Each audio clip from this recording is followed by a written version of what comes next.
It's not news that Erik ten Hag is obsessed with signing Frankie de Jong, but it looks like he is not doing it like he did it last time, meaning that he learned from his mistakes. Having gone in for Frankie de Jong for close to 3 months and he never got him, that sabotaged our season because they've gotten the likes of Casemiro early enough, if at all he had really known it, that maybe it was going to be hard for us to pursue Frankie de Jong. And now he has gone ahead to align 2 more midfielders onto his list to see to it that they can really be added on already those that we know that Erik ten Hag is interested in signing. Welcome to United Matters channel. How are you guys? And where are you watching us from? I go by the names of Rock and David. Smash the like button, comment and share. If you're only watching us for the very first time, lower right bottom corner is the place to be. Smash the black button that has the word subscribe. After smashing it, hit the notification bell.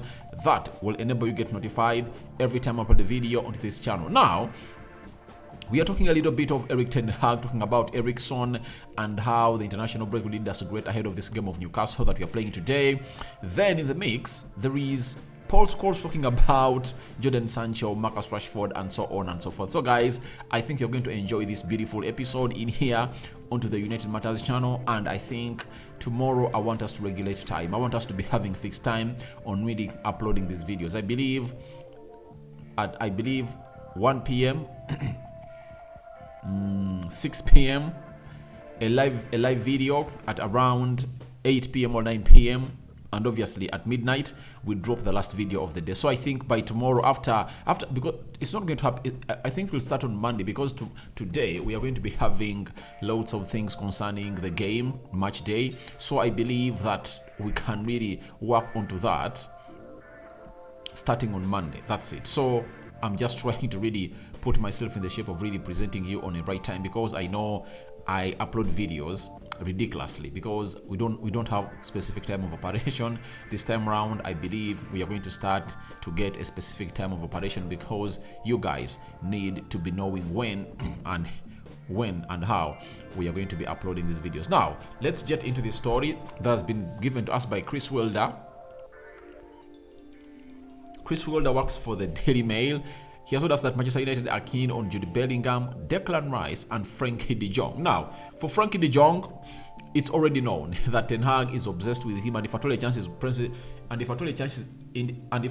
presented to Erik ten Hag that there is a player for you to sign in the names of Frankie de Jong, Ten Hag will pause everything, whether Harry Kane or a strike, and say, all right, get me Frankie de Jong, because for the other players, he can easily gate options. But for Frankie de Jong, he believes that he's one of the best players in the world as far as playing into that midfield is concerned, because he plays in almost 3 positions. He can play as a CDM, he can play as a double pivot and number 8, and he can play as a number 10 in there for you. So he has been wanting him for a very long time, and again, Chris Wilder is telling us about him.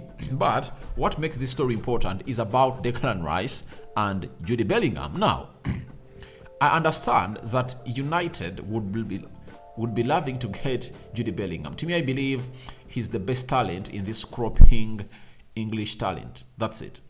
He's really doing great, 19 years of age, and he's really one of those players that you could go ahead and really find important to the team of Manchester United. But I think Ten Hag knows it well that he needs CDMs. This is where I go ahead and really downplay Jude Bellingham, because we don't have money to buy Jude Bellingham. That's it. We don't have money to buy Jude Bellingham. The reason that's why we are pulling out of Victor Osimhen is because Osimhen is for £133 million. United aren't willing to raise that amount of money because it might be equivalent to the total budget they'll be having to spend in the summer. So, to me, I believe, however much Jude Bellingham is a very good midfielder, and every club and every manager would be loving to have him, but we cannot cough close to £120 million to buy Jude Bellingham. So to me, I'm ruling that out. I'm ruling that transfer out. Jude Bellingham to Manchester United will only happen if at all we get new owners early enough, because teams that are interested in him have already started to talk to the representatives like the father and the agent, because they know that we are in April, and in May, towards the end of May, everything can be get done and dusted. But for us as United, we've not even gotten a report or another information coming in from the Rain Group about the bids that were really submitted, apart from a breaking story that I'm still investigating about, that the Glazers are willing to sell 31% of their shares to the Elliott and obviously to stay at Manchester United, getting out dividends from the club of Manchester United. So it shows you how the Glazers have gone ahead to really go ahead and really do the uselessness at Manchester United, and you're into that position. So if you're into that position, it's hard for us to go in for players that are really expensive when we don't know the future and on how and on who is going to be owning this club. So the resolution needs to be known, and the takeover should be done early enough if at all it can be put in the perfect conversation of this. I know if we had new owners, or even if you had the Glazers, we would have gone ahead to start talking to Jude Bellingham. But right now, you talk to him as who? Even the father, his representative, will tell you that we don't know who's going to be the owner. So you might be negotiating with us as a technical director or a sporting director or a chief negotiator. When the new owners are going to come in through, they are going to really get you off the job, and that won't work well in our favor. So first sort yourselves as Manchester United. Let us know who your true owner is, and then we'll come in through and obviously do the needful and start talking to you. Yeah, the likes of Real Madrid, Liverpool are already doing the job. Man City is in for Jude Bellingham. So it shows you how important the takeover is really, how important the takeover is for Manchester United, because we need to find ourselves in a position of really knowing our stance onto the takeover, because it's so much important and pivotal into the takeover of Manchester United. It's so much pivotal into the transfer that we're going to do. Even Declan Rice is wanted by Arsenal, Chelsea. You get, even if you're linked to him, though I don't believe that Ten Hag will go in for Declan Rice, because there is a player like Ruben Neves who is really better, and I think he's really cheap, and you can get him on a cheap because his contract is running out next season, and at around 30-40 million you can get him, because I believe even Ten Hag believes like me that Ruben Neves is better than Declan Rice. That's it.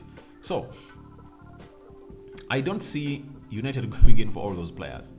The only player I know that Erik Ten Hag can go for, even if he's having £100 million, is Frankie de Jong. He can go for him immediately, because I understand how it is for him. And de Jong, he's obsessed, because he knows that will be the only chance for him to get him, because if he doesn't get him, that means he's going to go another club. So I think Ten Hag is really trying to push hard to get in a CDM. And to me, I'm really happy about that, because when you hear those three names that are being linked to Manchester United, Frankie de Jong, Declan Rice, and Jude Bellingham, only one player is not a CDM, or only one player can't play into the CDM position, that is Jude Bellingham, but the rest of the players can play there very well. The likes of Frankie de Jong, Declan Rice, though I think our takeover is really doing us bad, and we cannot go into negotiations with players that are really competent. That's why you see to it that when you hear things concerning Harry Kane, they'll tell you that United is negotiating with Harry Kane's representatives, because Harry Kane has no other team that is interested in him.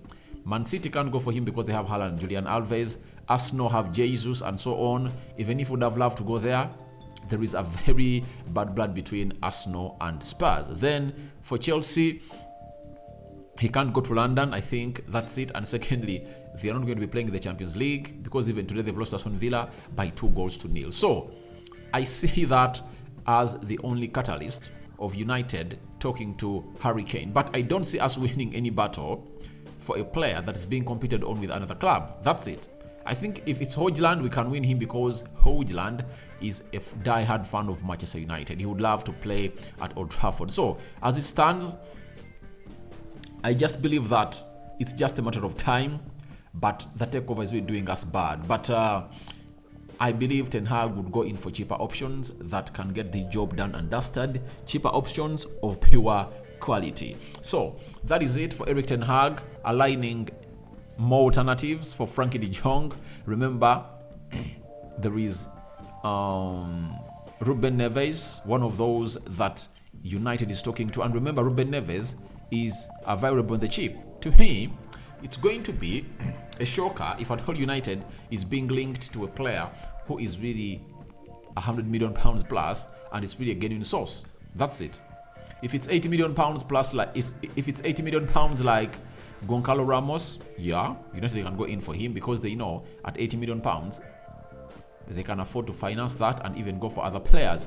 But 100 plus, I don't see United going in for players for such a caliber. So let's wait and see how that is going to go on and really happen. Now, Ten Hag has gone ahead and said the following about the game of Newcastle today, that there were no injuries, luckily, from the internationals. That's always a concern as a manager when the players leave you, how you get them back, and especially in this stage, the season when it comes to end to the final season. That's it, we never had injuries. Even Sabitzer, who really got an injury, is really fully recovered and he trained with the team for the previous 2-3 days. Ten Hag, he said on Christian Eriksen, he said Eriksen is back on the pitch, not yet in the team training, but I expect him in the coming week back in team training, so will be available for the games again. And it said on Saturday, as we play Everton, he might make it to the bench. That is Christian Eriksen. Then the manager went ahead to really give us more strength, that so we know how big an impact Eriksen had on our game, but also others like Anton Martial are also returning in team training. It's a huge positive. That is Erik Ten Hag. So I think we are going into this very busy fixtures of April, of which there are 9 in total, when we are really having a vast squad for Erik Ten Hag to really go ahead and choose on, because it doesn't come like that at the end of the season when you're not having injuries. And I think he's lucky that injuries came in through in the middle of the season and you brought in Sabitzer and Weghorst on loan. Then towards the end of the season, the players are really returning back. Just imagine if at all these injuries never happened and we never brought in these players, and then around mid-Feb these injuries start coming in through. What would we have done? That's why I tell you that Erik Ten Hag is a blessed guy. He's a blessed man, and I think he's really so much blessed to be the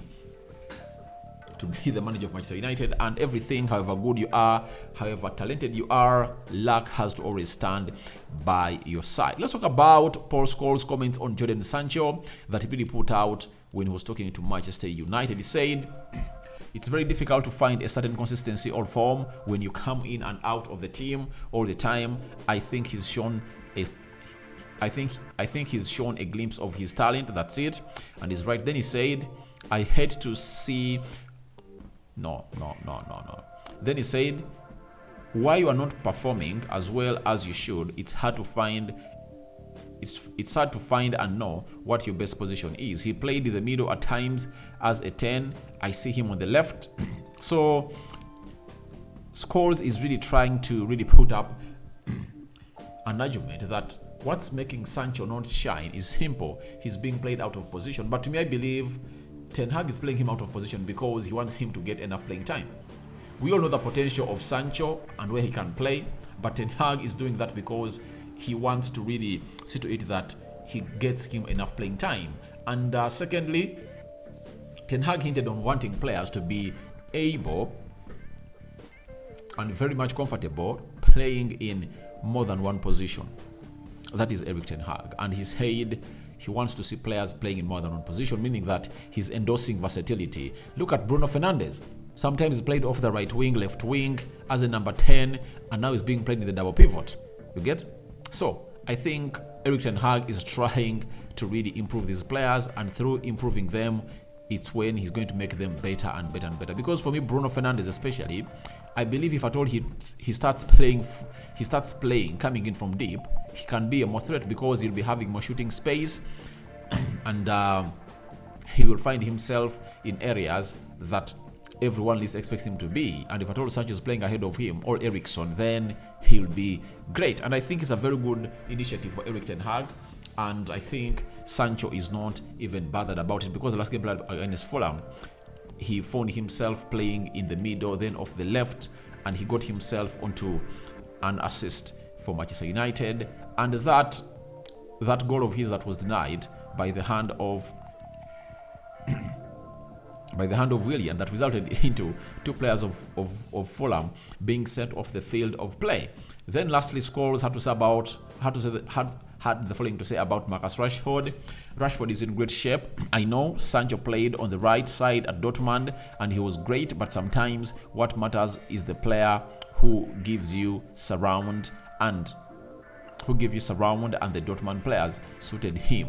He had Hakimi. So, to me, I believe Sancho is a very good player, and to me, being able to play him on different sides of the pitch, different positions in the pitch, is not a problem, because even Marcus Rashford sometimes played as a right forward, center forward, and left forward. Look at Wout Weghorst leading the line, only number 10. So I think that is no brainer for me. I don't think it's something that really costing him, but it's those 3 months that he spent without playing the game of football. You can't recover in just a space of 2-3 months, having been 3 months away.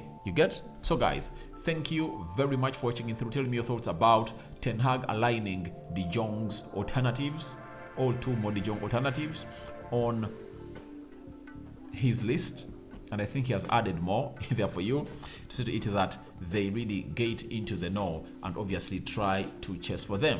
Do you think we'll get them, all any of those? Into the comment section. Your comments are really welcome. What are your thoughts about scores talking about Sancho? Are they really valid or not? And Eriksen's return and more injury updates given to us by Erik Ten Hag. Guys, I sign out for now. See you later. Good morning. Let's see how we are going to feature against Newcastle today, because it's really going to be a very big, huge game for Manchester United. I sign out for now. See you later. And I cover you all in the precious blood of Jesus Christ. My Muslim friends fasting. Ramadan Kareem.